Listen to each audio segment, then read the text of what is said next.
Saludos cordiales, quienes habla Joalis Ortiz, investigadora de la Academia de Ciencias Agrícolas de Venezuela. En el marco del Diplomado del Sistema de Producción Sustentable de Musacia, continuamos con el módulo 5, específicamente en el área de control de plagas.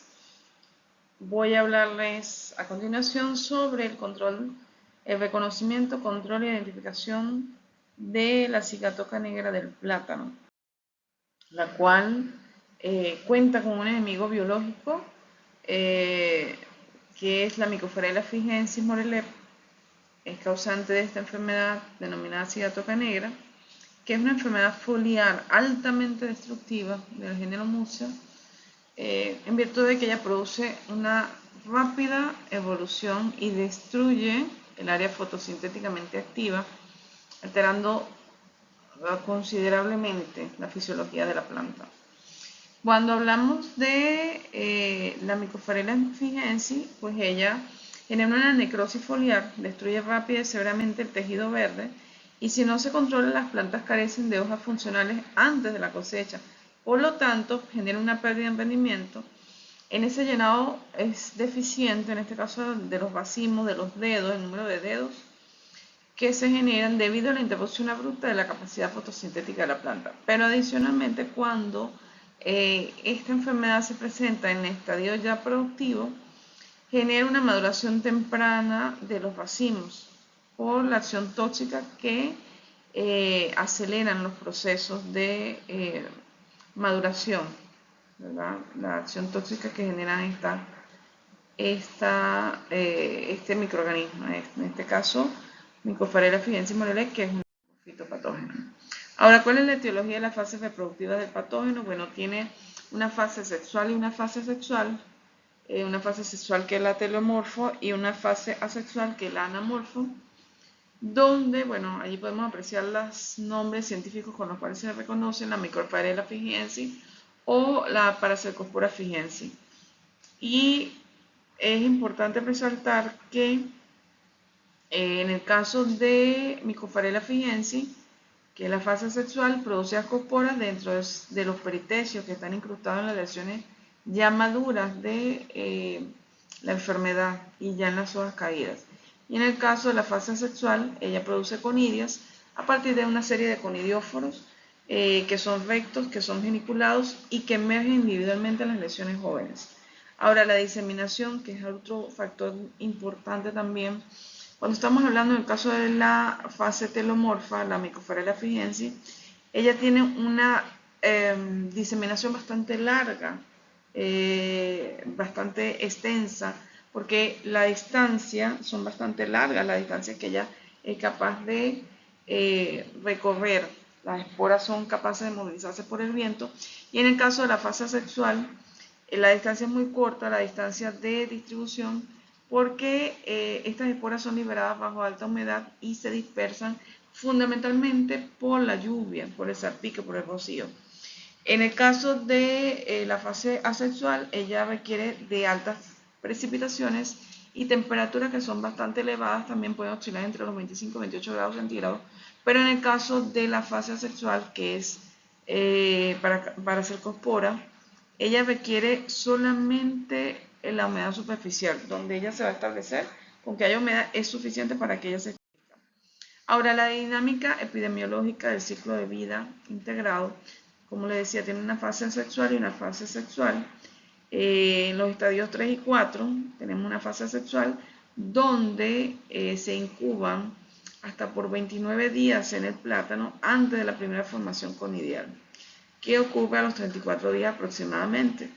Esto es una infección que ocurre, se autoinicia en la misma planta. Ahora ustedes se preguntarán por dónde es que este microorganismo ingresa, y él ingresa vía estomática. La penetración es a través de los estomas. Él requiere de agua libre para que las esporas germinen, ¿ok? Y se generan los tubos germinativos que pueden tardar aproximadamente hasta una semana para producirse. Ahora, en el caso del ciclo sexual, se produce masivamente un grupo de ascosporas, se liberan aproximadamente en un periodo de tiempo que va cerca de los 64 días y se diseminan en este caso por el viento. fundamentalmente.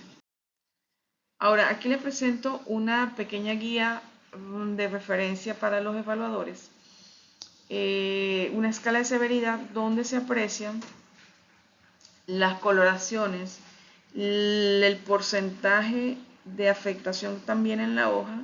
Y bueno, esto permite para el investigador y para el mismo productor también determinar cuál es la incidencia y la severidad que pueda tener presente esta enfermedad dentro de la plantación. Entonces, bueno, ahí tenemos escalas en el grado 0, que es grado 0 síntomas, pero si nos vamos al grado 6, es más del 50% de la hoja está necrótica o muerta. Aquí vemos cómo son las patologías más detalladamente. En el estadio 1 se genera una mancha inicial, unas pequeñas manchas blancuzcas o amarillas. En el estadio 2 tenemos pequeñas rayas que se forman que pueden tener hasta una longitud de 3 milímetros. Son rayas color café, en algunos casos son de color rojizo. Y bueno, cuando pasamos ya la plantación, el fitopatógeno pasa al estadio 3, se generan unas estrías maduras. Esas estrías son rayas que se alargan, que pueden llegar a medir hasta 3 milímetros en condiciones desfavorables, por supuesto, para la planta. Uno de los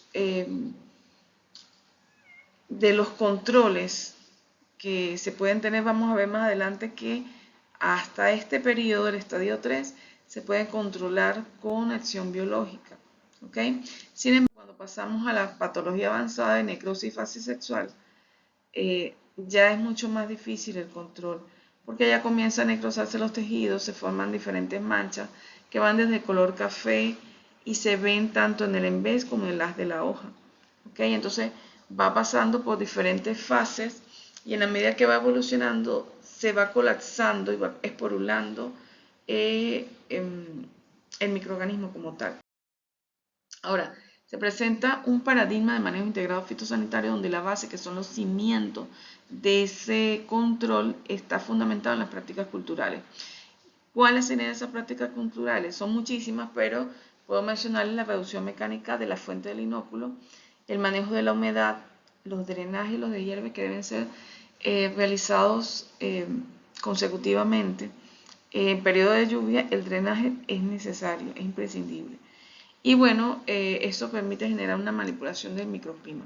Además, se genera una capa intermedia que es el control biológico y botánico, ya sea por el uso de algunos microorganismos que sean antagonistas y algunos extractos botánicos o algunos extractos vegetales.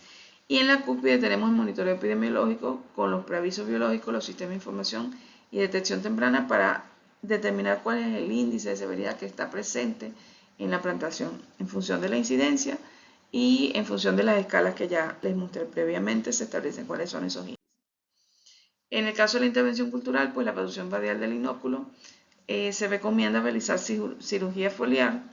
Eso incluye un deshoje y un deslamine de la hoja, se cortan pequeñas secciones de la hoja y esto se realiza sobre todo cuando tenemos síntomas bastante avanzados que van en los estadios de 4 al 6. ¿Okay? El objetivo es romper la cadena epidemiológica, impidiendo en este caso que se formen las escoporas que se liberen al dosel. ¿Okay? Adicionalmente, ustedes van a encontrar una metodología como es la aceleración de la degradación por el mini compostero. En este caso, se acumulan estratégicamente parte de la hojarasca, parte de las plantas cosechadas en pequeños montones y se aplica urea o nitrógeno para acelerar la descomposición microbiana. Ahora, dentro del control biológico, encontramos dos grupos fundamentales. El grupo que permite un antagonismo bacteriano que es dirigido, ¿verdad? Donde se utilizan algunos microorganismos como Bacillus subtilis, Bacillus pumilis, incluso algunas especies de género Serratia, y ellos permiten producir decenas de moléculas que son antimicrobianas, tienen actividad enzimática, lítica, ¿okay? Que ellas van rompiendo la celulosa, las proteínas, tienen una cantidad de enzimas que van a degradar, ¿verdad? las paredes y las membranas celulares de Microsphaerella fijensis mollelei. En el control biológico, en la segunda fase, tenemos alternativas botánicas que son promisorias, que son bastante interesantes. Aquí les presento algunas con algunos extractos vegetales que son ricos en metabolitos. Y esos metabolitos secundarios que se van generando actúan como inductores de resistencia. Pero adicionalmente también pueden actuar directamente como fungicidas de origen natural. Ellos pueden incluso generar un comportamiento evolutivo similar al que ocurre con algunos protectantes sintéticos, como por ejemplo el mancozeb. ¿Okay? Aquí les presento Haemomodica charrantia, que es una cucurbitácea conocida por sus propiedades bioactivas. Ahí les ilustro con una fotografía, una foto de